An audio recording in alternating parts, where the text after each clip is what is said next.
Livro Geração, relembrando a vida de um profeta, compilado por Angela Smith.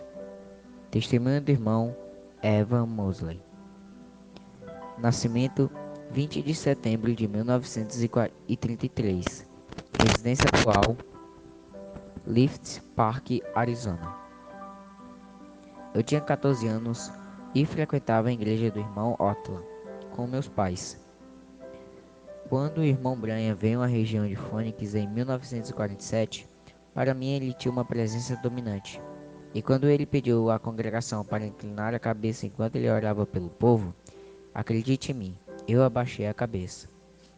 Ele realizou um culto evangelístico de cura e salvação, mas havia algo nele que você sabia que era o maior homem de Deus que você já tinha encontrado.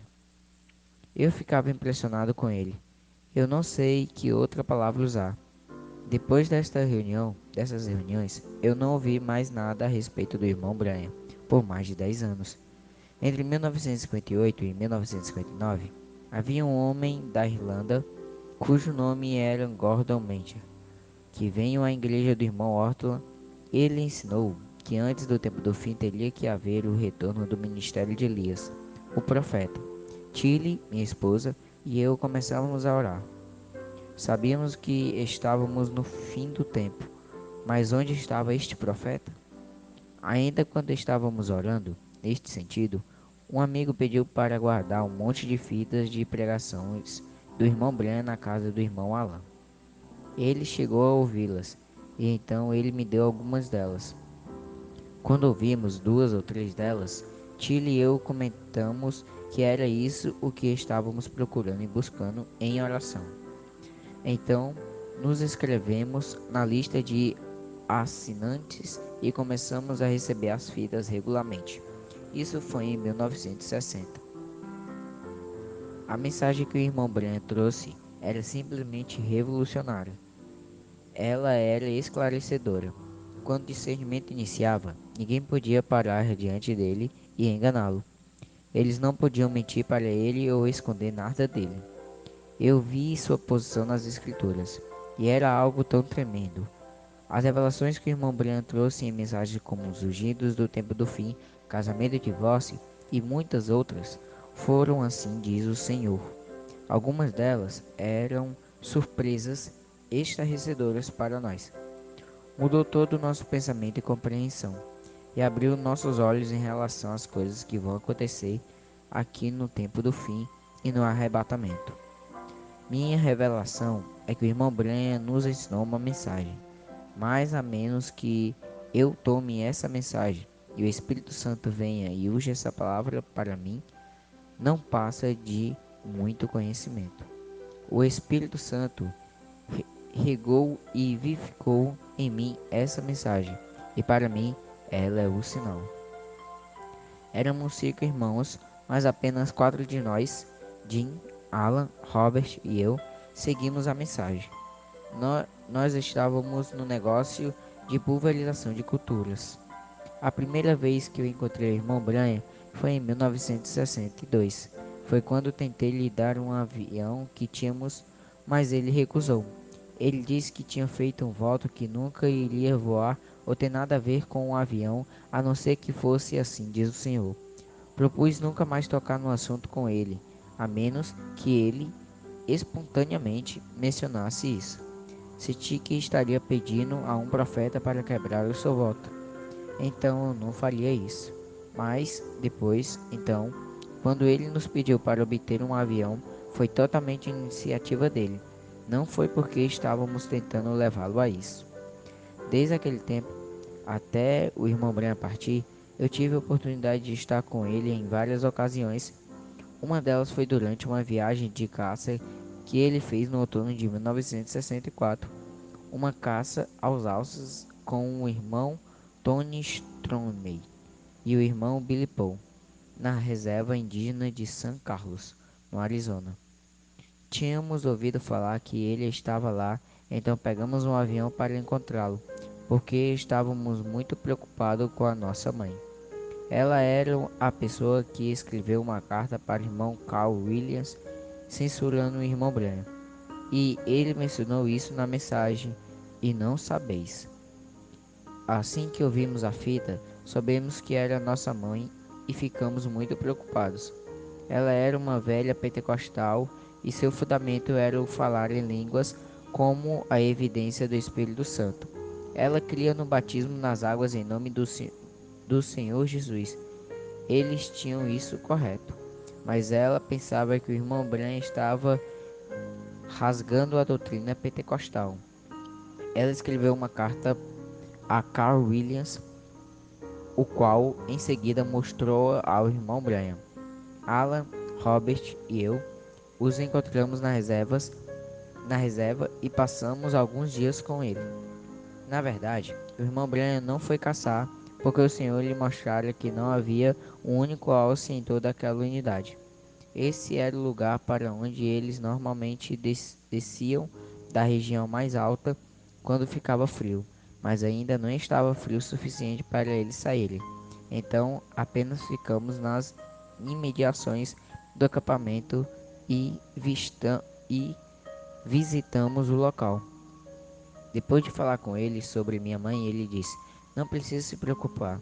Ele contou com os nossos pais Ele contou como nossos pais foram salvos naquele galho pentecostal, e eles não podiam sair deste galho a vir ao novo galho.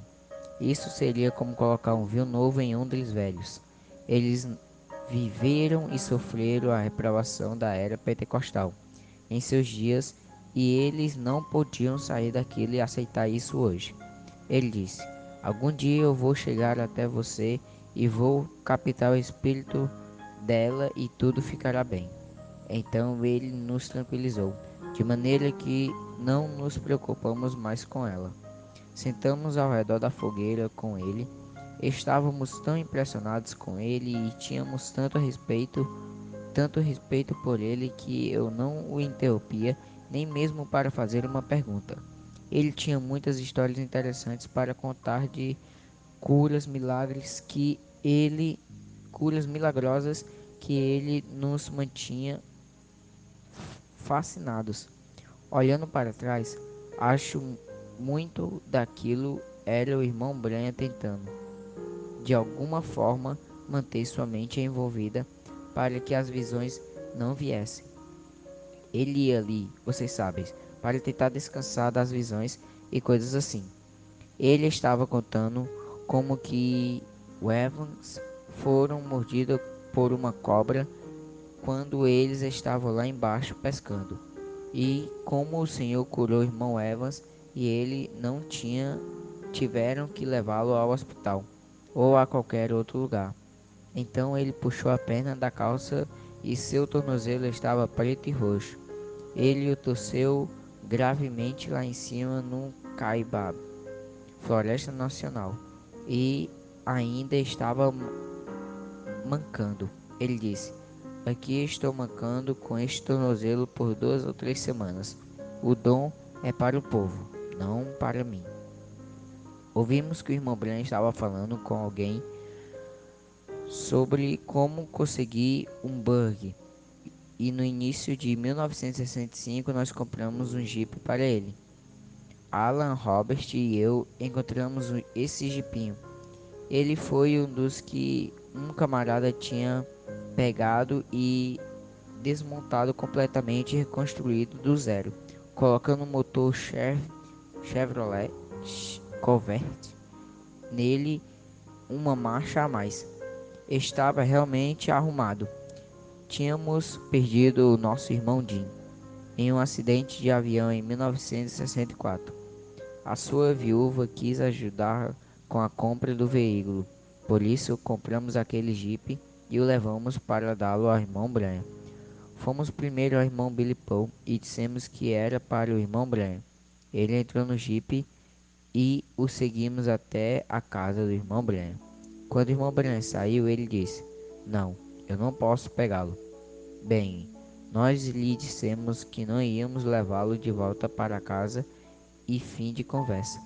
Então ele chegou à janela de sua caminhonete e pegou um talão de cheques que estava no painel e disse: Vou preencher um cheque aqui para vocês. Nós lhe dissemos que não pegaríamos nenhum cheque e eu nunca vou esquecer disso. O irmão Brenner ficou pensativo assim parado e disse: Tudo bem, vocês fizeram isso por mim. Agora, o que eu posso fazer por vocês? E Alan respondeu: Bem, irmão Branha, em qualquer tempo que o senhor começar a sua tenda e for adiante com o ministério de tenda, nós gostaríamos de poder ajudá-lo. O irmão Branha parou um pouquinho e então disse: Seja o que for que vocês estiverem fazendo, quando a tenda se levantar, vocês estarão lá. Isso foi o que ele disse. Ele sempre te fazia se sentir como se você fosse o mais importante e que ele era privilegiado e honrado de estar em sua companhia. Ele tinha essa habilidade, não era fingido, era genuíno. Ele também tinha um grande senso de humor. Poucos meses depois que lhe demos o Jeep, ele estava falando na convenção dos homens de negócio do Evangelho Completo no Ramada e Phoenix, e eu o encontrei na entrada antes do café da manhã, e ele estava me contando como ele gostava daquele jipinho. Ele disse: Eu passei de 148 quilômetros por hora nele. Vocês sabem como ele sempre advertia irmão Billy Paul sobre dirigir rápido. Um pouco mais tarde, estávamos comendo e o irmão Bran estava sentado à mesa a poucos assentos de nós. Inclinei-me e interroguei: Ei, irmão Bran, que velocidade o senhor disse que o jipe atingiu? Ele olhou bem rápido para ver se o irmão Billy Paul, que estava sentado um pouco à frente, tinha me ouvido, e colocou o dedo sobre os lábios e fez shh. Ele não queria que o irmão Billy Paul soubesse que ele tinha passado de 148 quilômetros por hora. O irmão Bran nunca perdeu de vista o seu objetivo e ele era totalmente 100% dedicado à mensagem. Quando ele saía para aliviar a tensão, ele se soltava e brincava com seus amigos e companheiros, mas quando se tratava da palavra, ele não comprometia nenhum tio.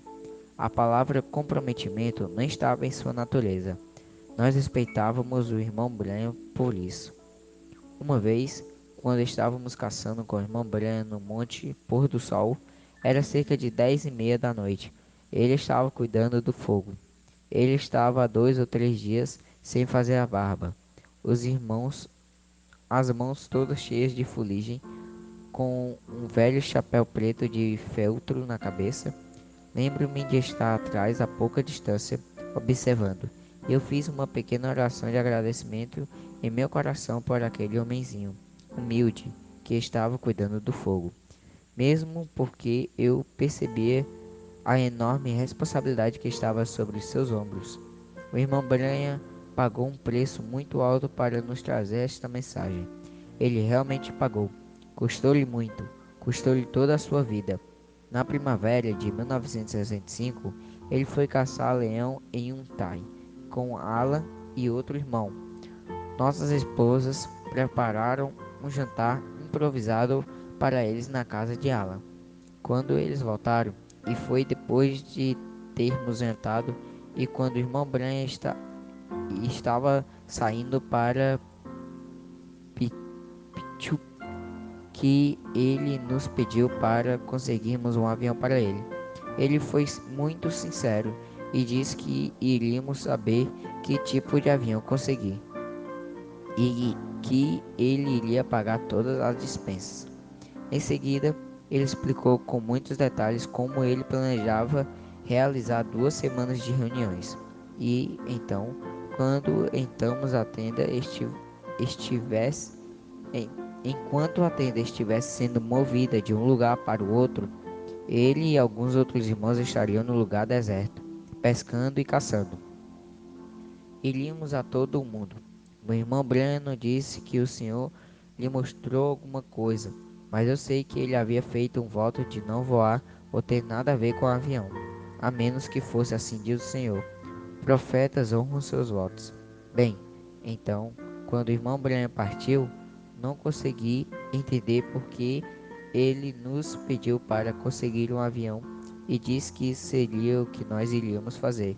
E então de repente foi embora. Eu fiquei triste e comecei a orar e buscar ao Senhor. Eu creio que o irmão Brian terá a tenda. Ele vai ter a terceira puxada e tudo será exatamente como ele disse. Toda a minha vida agora gira em torno disso. Eu fico mais forte à medida que os dias passam. Para mim, William Branham é o maior homem depois de Jesus Cristo que já andou na terra. Ele pagou um grande preço para nos trazer a mensagem. Eu creio que Deus ficou muito orgulhoso de seu servo.